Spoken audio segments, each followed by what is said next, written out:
7h-10h sur Radio Courtoisie, suivez la ligne droite.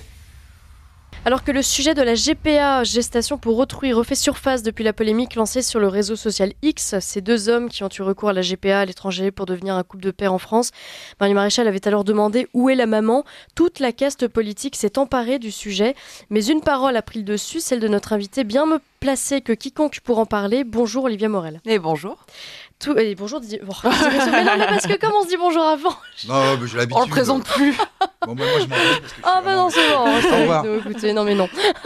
Alors tous nos auditeurs ne vous connaissent pas encore, Olivia Morel. Pourriez-vous nous raconter votre histoire, cette histoire qui vous a mené à vous opposer aujourd'hui à la GPA? Bien sûr, je suis Olivia, j'ai 32 ans, née à Louisville, Kentucky, aux États-Unis en 91, et je suis née de mère porteuse de GPA aux États-Unis, et j'ai grandi toute ma vie. Alors mes parents me l'ont pas dit.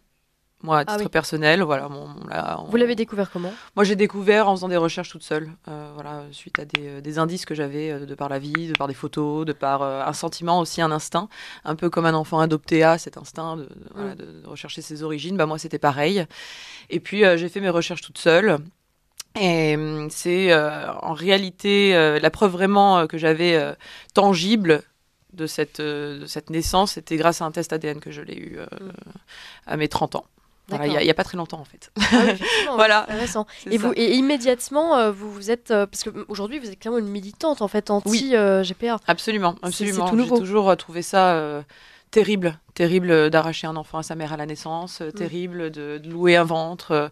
En fait, c'est la pratique en elle-même qui est complètement pas du tout éthique et terrible pour beaucoup de monde. Oui, c'est assez rare d'entendre quelqu'un né de GPA qui en parle de cette façon. Vous en connaissez d'autres Alors oui, on s'est constitué, ça fait maintenant depuis juin 2023 que je suis sur les réseaux, donc petit à petit on se constitue un petit réseau d'enfants nés de GPA, pas beaucoup, je dois le dire, parce que c'est difficile, mais c'est vrai qu'on est à peu près 8 à parler de ça ensemble. C'est très compliqué pour ces enfants de parler parce qu'il y a un énorme conflit d'intérêts, ils ne veulent pas perdre leurs parents et on sait très bien que dès qu'on parle de ça, si on lutte contre la GPA, nos parents pensent qu'on lutte contre eux, donc on les perd automatiquement sur le chemin. Alors, justement, ils ont réagi comment vos parents lorsque vous avez commencé à faire ces recherches? Ça a été très compliqué, alors moi je les ai perdus en cours de route, malheureusement.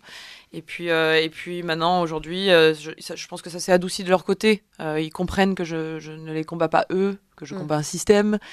Et puis voilà, ça va s'adoucir avec le temps. Mais aujourd'hui, j'ai besoin aussi de prendre un peu de recul, de me construire en tant que personne, de réapprendre à me connaître et de reconnecter tous les points et de me construire, tout simplement. Didier Maisto.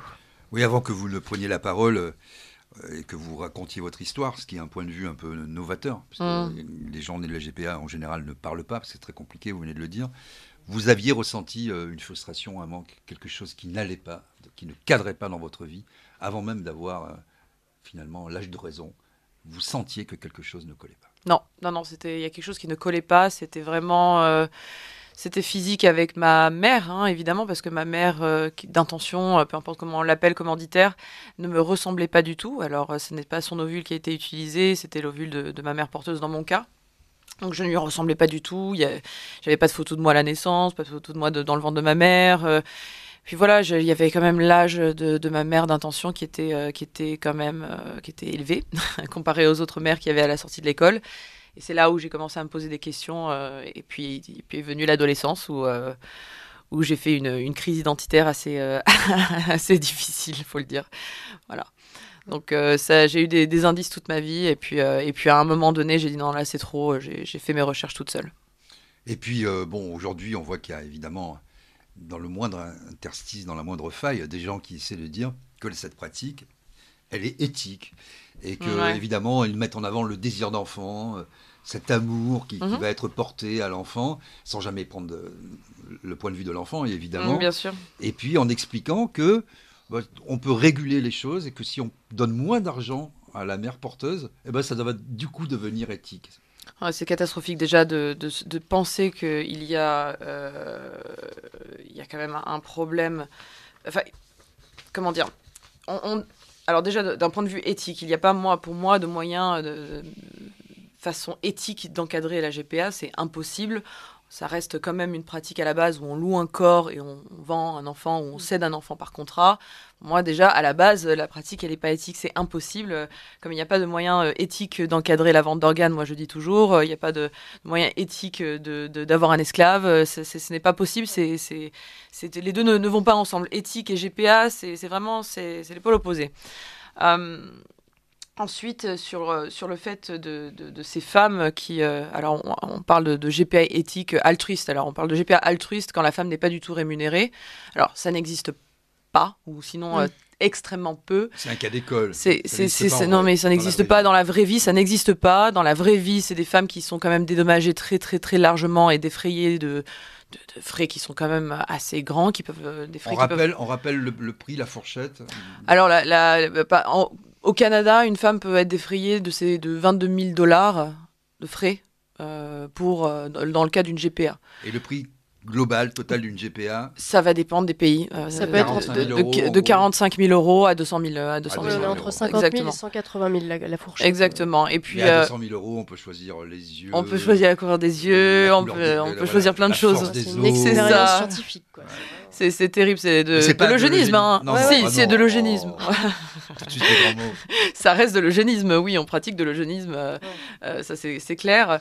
Après, quand on parlait de femmes qui n'étaient pas rémunérées, d'ailleurs je trouve ça absolument abject, on parle de cette GPA pseudo-altruiste où la femme n'est pas rémunérée, mais par contre tout le monde autour va être rémunéré, donc les centres de FIV, les avocats, les psychologues, c'est pire. Oui, bien sûr, c'est pire, c'est immonde, c'est-à-dire qu'on va utiliser son corps, on va abuser de son corps, on va lui arracher un enfant et elle va rien gagner et tous les autres vont gagner autour. Et ça reste un marché mondial, global, de 14 000 $ en 2022, je tiens quand même à le rappeler, qui est estimé à plus de 100 milliards de dollars en 2032. Voilà. 100 milliards. 100 milliards. Il y a beaucoup de mouvements qui vous soutiennent, très divers, notamment des mouvements féministes, parce que c'est peut-être l'occasion de battre en brèche quelques idées reçues sur les mouvements féministes. Les mouvements féministes sont derrière vous, très largement. Évidemment, il y a aussi des mouvements plus catholiques, plus traditionnels. Bien sûr, il y a de tout. Voilà. Mais en fait, ce sont toutes les personnes attachées à une certaine dignité humaine. Exactement. Et vous faites très attention dans votre combat, justement, de ne pas être la proie des uns ou des autres, mais de défendre, de mettre en avant cette dignité humaine. C'est ça. Et cette faculté à disposer des corps, notamment pour les femmes. Exactement. Donc c'est pas un combat de droite ni de gauche, c'est pas un combat de catholiques, de musulmans, c'est pas un combat de c'est le combat de tout le monde, je pense, de la société. C'est un combat de la dignité humaine. Et ça transcende tout. On se place au-dessus de tout ça. Et c'est ça qui est, je trouve, incroyable aujourd'hui, c'est que, alors moi, je fais partie d'un mouvement qui s'appelle la Déclaration Casablanca. Il y a des féministes, il y a des catholiques, il y a des musulmans, il y a des de droite, il y a du gauche, il y a de tout le monde. Et sur ce sujet-là, je pense qu'on peut vraiment avoir... alors, il y aura toujours des gens, évidemment, qui sont pour la GPA, mais je pense que quand même, on peut avoir un consensus là-dessus qui est très chouette, je trouve. Et on dépasse tous les clivages qu'on voit d'habitude sur d'autres sujets. Et j'en suis extrêmement fière, d'ailleurs, de voir... Alors, c'est vrai que je reviens juste sur les féministes. On dit beaucoup dans les médias aujourd'hui qu'il y a beaucoup de féministes qui sont pour la GPA. En tout cas, moi, j'en côtoie pas du tout. Je vois des groupes féministes comme la SIAMS, comme le Corp. Alors, moi, j'ai été avec Keiska, c'est une très, très grande féministe suédoise. J'étais récemment avec elle. Julie Bindel, qui est une très grande féministe qui combat la violence faite aux femmes depuis 40 ans en Angleterre. Elle est contre la GPA. Donc on a quand même des grandes têtes du féminisme qui aujourd'hui se soulèvent contre la gestation pour autrui et qui pointent du doigt et qui disent non, aujourd'hui c'est plus possible, quoi. On peut plus continuer à pratiquer cette horreur. Oui, parce que finalement les groupuscules, enfin je dis groupuscules parce que je suis tellement habituée aux groupuscules féministes, s'exprimer assez peu sur cette question. Oui. En revanche, on invoque souvent la question de l'homophobie alors que ça n'a rien à voir. Vos parents, hommes-femmes? Oui, alors c'était homme-femme. Oui, moi c'était dans un couple hétérosexuel très basique, mais oui, c'est pas un problème. Moi je combats et on combat tous la GPA pour les couples hétérosexuels, homosexuels et solo. Ça n'a rien à voir avec l'homophobie. Moi, je suis, à titre personnel, je le dis toujours, pour le mariage pour tous, par exemple. J'étais très contente qu'ils peuvent se marier ensemble. J'étais vraiment très heureuse. Il y a l'adoption pour les homosexuels aujourd'hui. Alors, je sais que l'adoption n'est pas simple, mais encore une fois, il faut le rappeler, il n'y a pas de droit à l'enfant. Les enfants ont des droits. Et ça, je pense qu'on l'oublie très souvent. Ouais. Alors, je rappelle quand même que la GPA est interdite en France depuis Oui. la loi bioéthique du 29 juillet 1994. La loi pénalise toute forme de GPA, que ce soit à titre gratuit ou rémunéré. C'est puni d'une sanction un maximum de 3 ans de prison, 45 000 euros d'amende. Mais la France reconnaît l'affiliation des enfants nés de GPA à l'étranger, Oui. sous certaines conditions. Est-ce que ça aussi, est-ce qu'il faut d'abord passer par là, refuser que la France accepte, tolère ce genre de... Alors moi je suis pour. L'Italie est le bon exemple, je pense. En Italie aujourd'hui, c'est interdit de faire une GPA dans le pays. Je crois que l'amende est de 1 million d'euros environ. La fourchette, je crois que c'est entre 800 000 et 1 million d'euros si on pratique, si on fait une GPA dans le pays. Et là, ils vont criminaliser le fait d'aller à l'étranger. Un Italien ne pourra plus aller à l'étranger et revenir avec un enfant sous peine d'emprisonnement et d'une amende. D'accord. Donc moi je pense que l'Italie prend le bon chemin. Alors peut-être que une peine d'emprisonnement c'est peut-être un peu lourd ou je suis pas législateur donc je ne peux pas me prononcer là-dessus. Mais je pense que oui, on devrait aujourd'hui interdire nos citoyens d'aller à l'étranger et revenir avec un bébé parce que c'est quand même, c'est contourner la loi, oui, c'est mettre la France devant le fait accompli et évidemment quand l'enfant est là, il va falloir faire quelque chose avec. Donc je trouve ça un petit peu hypocrite d'une certaine façon. Didier Maistre. Oui, vous étiez il y a quelques jours à Strasbourg pour un vote très important sur une directive, en fait, sur un amendement qui a été déposé par François-Xavier Bellamy sur la traite des êtres humains, une directive qui date de 2012. Et donc il a fait un gros travail transparti, notamment avec les groupes d'ailleurs les plus à gauche du Parlement européen. Voilà, il faut quand même le noter, comme quoi il y a des sujets qui peuvent rassembler un peu tout le monde quand ils sont cruciaux, essentiels et qui disent quelque chose de notre civilisation, de notre façon de nous voir, de nous percevoir et de transmettre aussi ce qu'on est. Est-ce que vous pouvez nous en parler? Parce que on peut dire brièvement que cette directive parle de la traite des êtres humains, au même titre que la prostitution. Mais là, la GPA a été rajoutée. Et comment? Alors, la directive, elle a pour unique but de donner la liste des cas minimums que les États doivent sanctionner au titre de la traite. Ça signifie pas ça signifie pas qu'une sorte. Enfin, quand on lit la directive, il y en a beaucoup qui ont dit ça veut dire que la GPA éthique est bonne. Voilà, non, la directive, elle ne pointe pas du doigt une sorte de GPA qui peut être bonne ou mauvaise. En fait, cette directive, elle est très ambiguë. C'est vrai que les termes sont très ambigus. C'est vrai que c'est pas parfait. Ça a été très compliqué. Je sais qu'ils ont bataillé. Je sais que François-Xavier a beaucoup bataillé avec le PPE, avec le The Left aussi. Ça a fait l'objet d'un compromis. C'était très très long. Donc ils ont fini par s'accorder sur l'exploitation de la GPA comme terme. J'avoue que c'est ambigu. C'est pas parfait. On est d'accord là-dessus. Mais cependant, je trouve que la directive, elle donne un cap. Et ce cap, c'est vraiment d'identifier la GPA comme une forme de traite. Donc c'est un petit pas en avant, on est d'accord, c'est pas ce qu'on voulait à la base, mais on voit qu'il y a un mouvement et qu'on commence à on commence à comprendre que la GPA aujourd'hui ne peut plus être éthique, elle peut plus être acceptable, et c'est un pas vers l'abolition de la GPA, je trouve. On a vu un certain nombre de people en France, des designers célèbres, c'est toujours un peu la même typologie. Wow. Tiens, c'est bizarre, des animateurs de télé, des journalistes et des politiciens, puisque ce gouvernement est assez extraordinaire. Nous avons par exemple, j'aime pas trop citer de nom, mais là en l'occurrence il faut le faire, puisqu'elle ne fait que ça dans ce gouvernement, une sorte de Miss GPA, c'est Sarah El Haïry, une ministre dont personne ne serait capable de dire dans ce studio ou dans la rue quelles sont exactement ses missions, ses fonctions, à quoi elle sert. Enfin, en tout cas, on n'ignore rien de son orientation sexuelle, puis de sa grossesse, puis de son accouchement. On a eu ça en gros plan, sur papier glacé, etc., avec tout moult détails. Et aujourd'hui, alors même que la pratique est interdite, alors même que le président de la République a dit que sous son magistère et son deuxième mandat,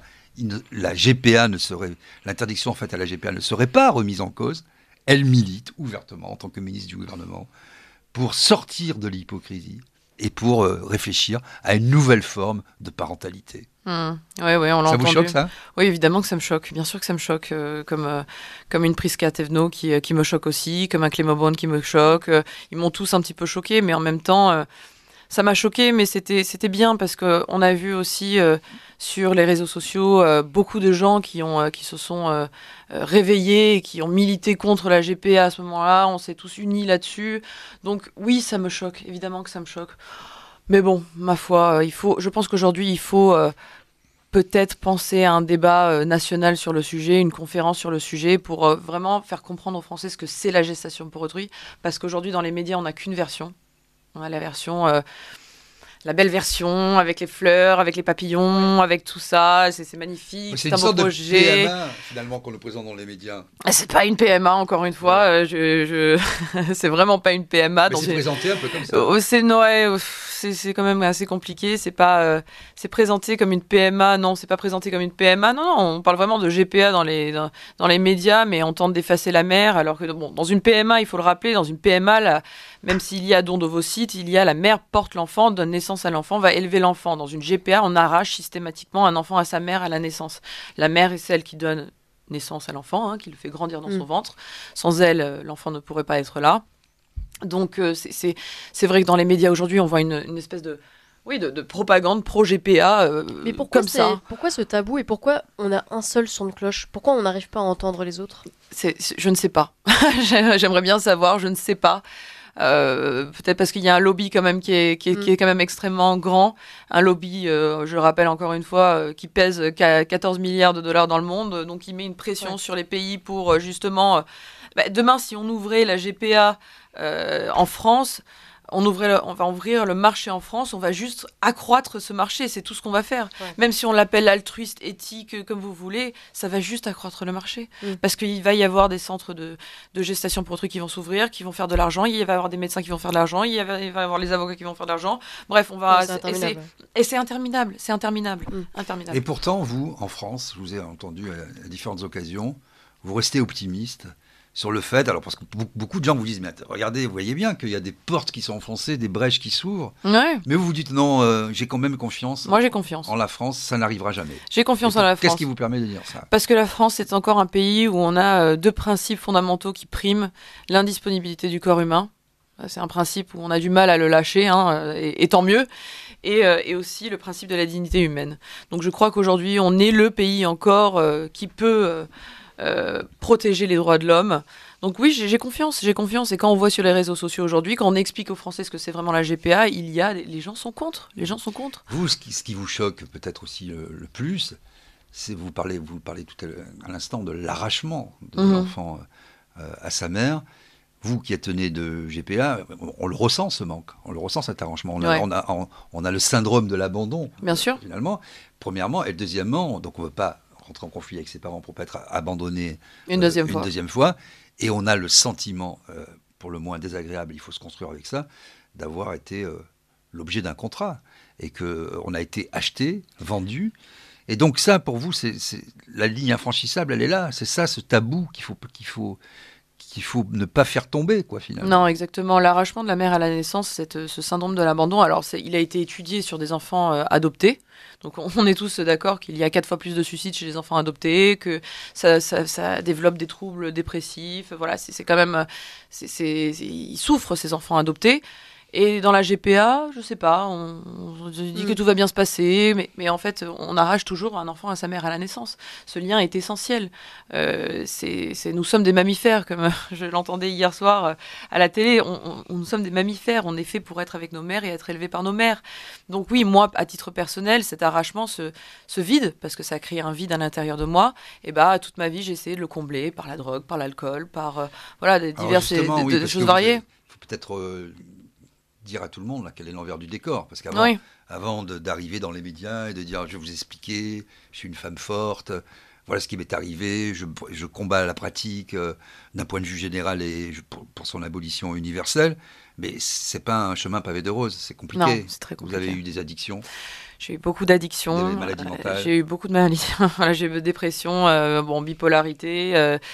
tentative de suicide, viol, drogue, alcool, voilà. Donc addiction, ça a été très compliqué. J'ai eu une vie assez compliquée, assez complexe. Et aujourd'hui, ça va mieux. Alors ça va mieux parce que j'ai parlé, oui, ça va mieux parce que je suis entourée évidemment de médecins, de psychologues, de psychanalystes, de psychiatres. Voilà, je suis très très entourée, je suis très aimée, donc j'ai quand même un soutien qui est fabuleux, une espèce de filet qui s'est autour de moi, un filet où je me sens en sécurité. Mais c'est toujours assez compliqué aujourd'hui. Il y a toujours des choses qui me font malheureusement. Qui me font virer vers la dépression. Voilà, ça reste une bataille. C'est toujours, je suis toujours en thérapie, en tout cas. Mais quand vous avez fait cet outing, appelons-le comme ça, vous aviez conscience que ça allait vous séparer, qu'il y avait en tout cas un risque probable de séparation de vos parents, que ça allait créer d'autres problèmes, d'autres traumatismes. Et pourtant, vous l'avez fait parce que vous vous êtes dit, c'est plus important de le faire que de se taire. C'est plus important de révéler cette parole pour qu'il n'y ait pas d'autres Olivia après moi. Peut-être c'est ça qui vous a inspiré ? Non. Ce qui m'a inspiré à la base, c'est que je ne voulais pas confronter mes parents. Donc le seul moyen que j'avais de les confronter, de leur dire ce que j'avais à dire, c'était par le biais des réseaux sociaux. C'était un petit peu lâche. Et en même temps, j'avais besoin de faire mon outing parce que j'avais tout à l'intérieur de moi et j'avais besoin de raconter ça à quelqu'un. Donc j'ai pris mon téléphone et je l'ai fait j'ai fait ça de manière très ouverte et très publique. Ce qui n'était peut-être pas la meilleure manière de faire vis-à-vis de mes parents, mais j'en avais besoin et mais je l'ai fait sans mauvaise intention derrière. C'était vraiment, je faisais vraiment pour me soigner moi parce que j'avais besoin de dire au monde que tout ce qu'on voit à la télé, c'est pas tout à fait vrai. Alors, je suis sûre qu'il y a de belles histoires, je le dis toujours. Il y a de belles histoires, il y a des enfants qui seront heureux nés par GPA, il y a des parents heureux qui... Voilà, il y a des belles histoires. Mais il y a aussi des histoires extrêmement sombres. Ces histoires, on les entend pas, malheureusement, parce qu'on a un conflit d'intérêts qui est énorme pour les enfants. Les femmes mères porteuses, on entend des femmes mères porteuses qui se sont révoltées, qui ont parlé, qui ont raconté leurs histoires atroces, mais malheureusement elles ne peuvent pas toutes parler parce qu'elles sont liées par un contrat dans lequel il est écrit qu'elles ne peuvent pas parler parce que si elles parlent, elles sont poursuivies en justice. Donc c'est difficile.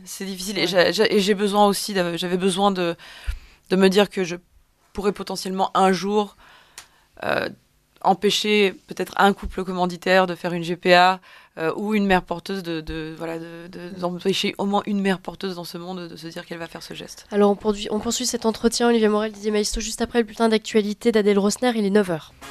Ligne droite. Très haut,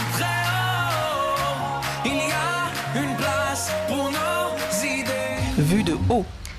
Olivia Morel, on parlait tout à l'heure de vos parents, Oui. de la façon dont vous avez finalement commencé à chercher vos origines, votre mère, etc. Est-ce que ce sont des conversations que vous avez réussi à avoir malgré tout avec vos parents avant de vous lancer publiquement dans cette aventure, si j'ose dire ? Non, absolument pas. Jamais ? Non, j'ai pas pu les affronter, j'ai pas pu affronter leur...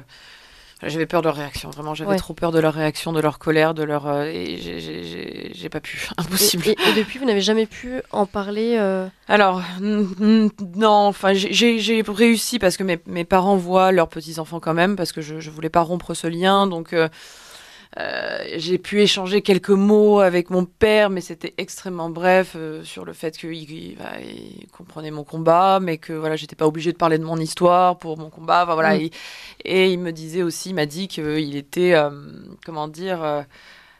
il avait voulu faire cet acte parce qu'il ne voulait pas adopter à une époque, il voulait absolument un enfant de ses gènes. Voilà. Ouais. Mais par rapport à tout ce qu'on a dit sur la perpétuation de soi aussi, qui est un acte un peu narcissique quand même. Oui, un petit peu. On peut dire un petit peu, peut-être c'est un euphémisme. Mais est-ce que le problème de votre histoire personnelle, à l'origine de tout cela, n'y a-t-il pas simplement un mensonge ? Si vous l'aviez su plus tôt, si vos parents vous l'avez mis d'une certaine manière dans la confidence, peut-être que vous n'auriez pas été contrainte à ces extrémités. C'est ce qu'on me reproche très souvent et c'est ce qu'on me dit souvent, c'est que c'est le mensonge qui a créé tous ces troubles, alors que pas du tout. Alors, comme je me fais un peu l'avocat du diable. Non, mais c'est très bien, c'est très bien. Je suis en contact, comme je l'ai dit, avec d'autres enfants nés par GPA. Tous l'ont su depuis très vite. Non, mais depuis leur naissance surtout. Ça n'a jamais été un tabou chez eux. Tous, ceux à qui je parle, ont développé malheureusement des troubles plus ou moins graves au niveau psychiatrique. Donc c'est pas le mensonge qui a causé mes soucis. C'est vraiment l'arrachement à la naissance de ma mère. Voilà, j'ai été arrachée de ma mère. Et ça, c'est le consensus, voilà, il est net de la part de tous les psychologues, les psychiatres, les médecins qui me suivent, ils sont tous d'accord sur le fait que c'est vraiment cette rupture à la naissance avec ma mère qui a causé tous les troubles pour le reste de ma vie. Alors pour nos auditeurs, on a vu le côté psychologique, votre histoire personnelle, votre combat universel, parce que vous êtes rejoint par beaucoup de monde aujourd'hui. Oui. Peut-être que vous devriez expliquer de façon un peu technique aujourd'hui ce qu'est la GPA en France, même si elle est interdite. Oui. Comment on procède, combien ça coûte et comment ça se passe loin de chez nous, mais quand même tout le monde est au courant et puis ça se passe quand même comme une lettre à la poste, hein, sans trop de problèmes aujourd'hui. Non, ça se passe assez facilement. Les parents commanditaires peuvent choisir le pays qui leur va, hein, selon les prix, parce que les prix sont complètement différents d'un pays à un autre. On parle de $200 000 aux États-Unis, on parle de 50 000 au Mexique, parce qu'évidemment, les femmes là-bas sont beaucoup plus pauvres, donc c'est beaucoup plus accessible. On peut aller au Kenya, on peut aller en Ukraine, où ça coûte aussi à peu près 50 000, 60 000. Alors, voilà, ça dépend des pays, donc chaque parent peut choisir le pays qui le convient selon la législation et le prix. Ensuite, la gestation pour autrui, c'est vraiment le fait En fait, c'est une mère qui va porter un enfant pour le livrer à la naissance à des parents commanditaires. Voilà, ça c'est ce que c'est la gestation pour autrui. Après, dans la gestation pour autrui, il existe 2 types de gestation pour autrui. Donc on a la gestation pour autrui traditionnelle, où c'est l'ovule de la mère porteuse qui est utilisé avec soit le spermatozoïde du père d'intention, soit un don de sperme. Et ensuite, on a la gestation pour autrui dite gestationnelle, où c'est un don d'ovocyte ou l'ovocyte de la mère d'intention qui est utilisé avec le spermatozoïde du père d'intention ou d'un don de sperme. Voilà, on a ces 2 cas de figure-là. Non, je vais revenir aux médias, mais dans les médias aujourd'hui, on nous fait croire que la GPA traditionnelle, où on utilise les ovules de la mère porteuse, ça n'existe plus, c'est plus du tout utilisé. Ouais. C'est faux, c'est utilisé encore aux États-Unis. C'est aussi utilisé en Angleterre, où c'est soi-disant altruiste, éthique, comme vous voulez l'appeler. Donc ça existe encore. On voit aujourd'hui une mère porteuse, elle est sur YouTube, elle est très fière de faire ce qu'elle fait. Elle porte ses enfants, ses ovules, elle les porte, malheureusement elle les vend, hein. Elle les donne à la naissance. Ça peut être cru, hein, ce que je dis, mais c'est la réalité. On va appeler un chat un chat. Et donc c'est altruiste, elle est défrayée de tous ses frais. Oui. Mais à côté de ça, les parents d'intention lui payent des voyages autour du monde. Voilà. Donc on parle d'altruisme, on parle du fait qu'elles ne soient pas payées directement, mais elles sont... Voilà, il y a des dessous de table de partout. Au Canada, il y a dans la loi au Canada, c'est pareil, cette éthique, c'est encadré, la mère porteuse n'est pas... Bon, elle est défrayée, pareil, à hauteur de $16 000. Elle est défrayée de plein de choses, mais elle ne peut pas recevoir de l'argent directement des parents d'intention sur un compte bancaire canadien. Par contre, elle peut recevoir de l'argent sur un compte bancaire américain. Donc, des dessous de table, il y en aura, comme en Grèce. J'aimerais bien revenir sur le cas de la Grèce, parce que la Grèce, c'est quand même fabuleux. On parle souvent de la Grèce aussi, pareil, comme un modèle de GPA altruiste, éthique. Voilà, ça, c'est bien régulé. Il y a eu quand même 160 femmes qui ont été trafiquées l'année dernière, en août 2023, qui ont été forcées de venir d'Ukraine et des pays, hein, et elles ont été forcées à venir en Grèce pour produire ces enfants. Donc, c'est pas parce qu'on encadre la pratique que ça va enlever complètement un marché noir. Bien au contraire. Oui, et puis il y a ce geste narcissique au départ, hein, qui est quand même très important, parce qu'il y a l'adoption, même si c'est un parcours du combattant, c'est très difficile d'adopter. Mais c'est peut-être bien que ce soit difficile d'adopter. Mais c'est très bien d'adopter. Parce que ça permet justement d'avoir des enquêtes, parce qu'il y a aussi ce volet qui n'est pas négligeable dans la GPA. Il y a peut-être il y a des gens solos, hein, des papas solos. Il y a des papas solos, il y a des mères solos qui peuvent faire une GPA. Et pourquoi ce désir d'enfant tout seul est-ce qu'on est sûr que derrière, il n'y a pas des histoires de pédocriminalité, il n'y a pas des histoires il y en a, malheureusement, il y en a. Il y en a beaucoup. On a vu que, notamment, une fille a été violée pendant 25 ans de sa vie, hein, avant de parler. Elle a été conçue par un type tout seul, quoi. Alors oui, ça c'est une fille avec qui je suis en contact. Elle a 22 ans aujourd'hui, exactement. Cette jeune fille, elle a été conçue par GPA pour un papa solo. Elle a été malheureusement violée par son père toute sa vie. Je dis pas que tous les cas seront comme ça, hein. Il y a des cas horribles où on a vu Babygamy en Thaïlande, où c'est un couple australien qui est venu. Voilà, ils ont demandé une GPA sur une Thaïlandaise. Bref, la Thaïlandaise avait des jumeaux, donc, dont un avait la trisomie 21. Donc les parents d'intention ont demandé l'avortement de cet enfant, parce qu'il faut savoir que dans le cadre d'une GPA, l'avortement est choisi. C'est les parents d'intention qui vont demander l'avortement. Voilà, c'est assez grave. Alors moi, je suis pour l'avortement, attention, hein, mais c'est quand même d'imposer l'avortement sur une femme, c'est quand même assez grave. Donc bref, elle a bataillé, elle a réussi à garder l'enfant. Et à la naissance, ils sont venus chercher la petite fille, la jumelle qui était en bonne santé, et ils ont laissé le petit trisomique en Thaïlande.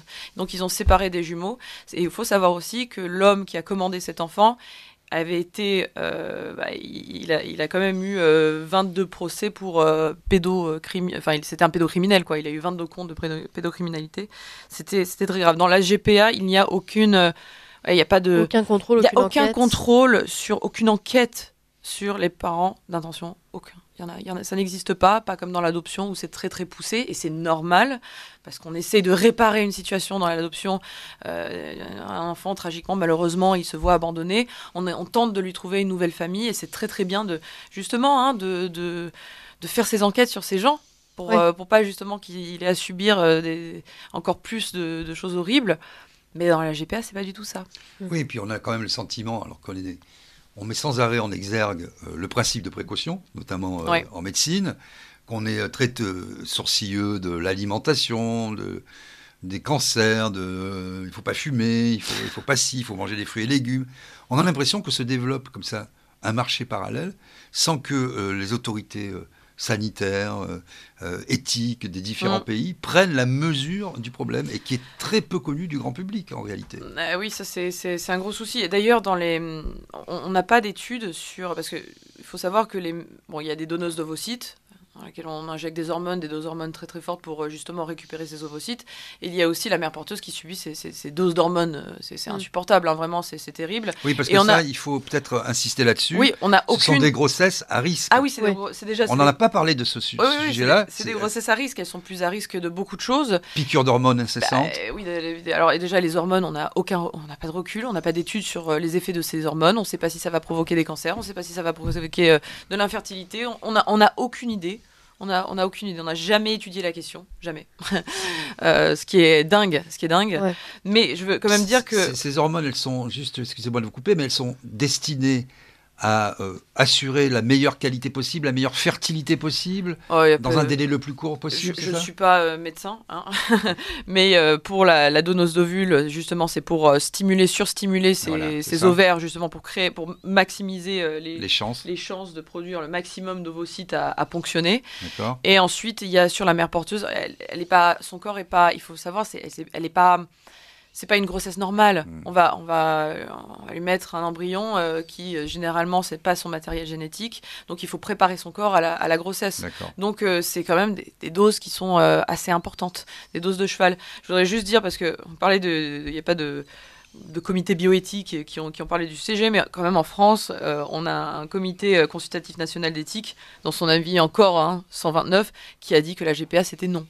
On l'a en 2021, donc on a quand même un pays aujourd'hui en France où on a des gens qui sont là pour alerter sur le fait que la GPA, ça peut pas être possible, ça peut pas être éthique. Et ça, c'est tous des professionnels. Vous avez demandé aux personnes, people, comme j'aime bien les appeler, les personnalités publiques, des débats sereins, ouverts, argument contre argument. Et puis, vous avez toujours eu un front du refus. Hein. C'est-à-dire, ce sont des gens qui vont parler dans les médias pour dire leur vérité, dans des médias amis, qui va mettre en avant leur vision des choses, et qui va d'emblée introduire un biais en qualifiant ceux qui ne sont pas d'accord, soit de racistes, soit d'homophobes, soit des deux. Et évidemment, le tweet de Marion Maréchal tombait à point nommé, parce que c'était un argument, même si alors c'était un peu l'arme à double tranchant, parce que du coup, ça a été un catalyseur pour en parler. Mais ça a fourni à ces gens-là une arme en disant, mais regardez, vous voyez bien, c'est de l'homophobie. C'est de l'homophobie. Donc, Marion Maréchal, c'est raciste, c'est homophobe. Donc, vous voyez, les gens qui sont derrière, c'est ça. Non, mais on n'est pas ni raciste, ni homophobe, ni ce qu'on voulait.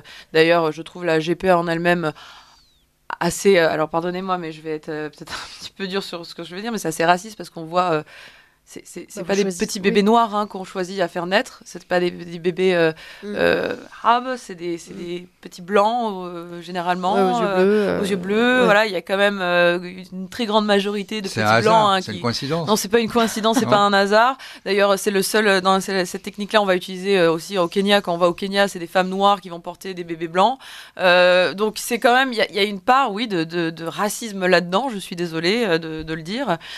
Et puis concernant l'homophobie, bon, le tweet de Marion Maréchal, il était où est ma maman ? Je pense pas qu'il y avait de connotation homophobe derrière. En tout cas, moi, c'est une question. Pourtant, mes parents commanditaires sont un couple hétérosexuel. C'est une question que moi, je me suis posée toute ma vie. Où est ma maman ? Parce que c'est une vraie question. Où est ma maman dans la gestation pour autrui ? Eh ben, elle est plus là. Elle est effacée, tout simplement. Vous l'avez retrouvée, votre mère ? Oui, je l'ai retrouvée, oui, j'ai pu la retrouver grâce à ce fameux test ADN. Alors, ça a été, j'ai pu échanger avec elle, on a échangé pendant à peu près un mois. J'ai pas pu la rencontrer en personne parce que ça coûte une fortune de voyager aux États-Unis. Ouais. Mais de toute manière, je pense que y a pas envie j'ai pas besoin. Non, et puis je pense que ça sera plus traumatique pour moi qu'autre chose, et pour elle, de se rencontrer, de se voir en vrai. Oui. Voilà, elle m'a pas voulu. Je vais pas la forcer à me voir. Mais par contre, on a pu beaucoup échanger sur des questions existentielles de ma vie. Comment s'est passée la grossesse, comment s'est passé l'accouchement, comment s'est passé les premiers instants, comment on s'est séparés. Pourquoi t'as fait ça ? Pourquoi me vendre moi ? Pourquoi on a regardé d'autres et pourquoi me vendre moi ? Et vous avez eu vos réponses ? Absolument, j'ai eu toutes les réponses. Elle a su répondre à toutes les questions. Elle était fabuleuse de ce côté-là et j'en remercie. Et elle a fait ce qu'elle avait à faire. Voilà, elle a dû nourrir une famille et c'est comme ça. Didier Maisto, je vous laisse poser la dernière question, il reste 1 minute. Non, mais très rapidement, vous êtes jeune, vous avez eu déjà 3 enfants. Et est-ce que c'est pour vous une manière de consolider ce lien qui vous a manqué ? Oui. Et justement d'avoir un lien très fort avec vos enfants qui vous permet de croire encore en la nature humaine, peut-être. Ça a été surtout, j'avais besoin de tout ça pour répondre à... Parce que c'est vrai que quand je suis tombée enceinte, je connaissais pas 25% de mes enfants. Moi, je dis toujours, c'était très compliqué pour moi. Et tout ça, voilà, j'ai eu des réponses. Je connais mieux mes enfants aujourd'hui. J'essaie aussi de chercher des réponses auprès de mon demi-frère, de mes demi-sœurs, sur comment étaient nos grands-parents, nos arrière-grands-parents, pour mieux connaître mes enfants aujourd'hui. Donc c'était tout ça, oui, c'est important. Et aujourd'hui, je pense que c'est existentiel pour moi, mais aussi pour eux. Merci beaucoup Olivier Morel d'avoir accepté notre invitation. Merci Didier Maisto. Merci à vous. Merci. En tout cas, c'est un sujet, je pense qu'on traitera encore longtemps, hein, parce qu'on en parle maintenant au Parlement européen, mais enfin on en parle... On va en parler longtemps, oui. Ouais. Je suis pas prête de partir, surtout. Très bien. Écoutez, merci beaucoup Olivier Morel. À très bientôt, j'espère, sur notre antenne.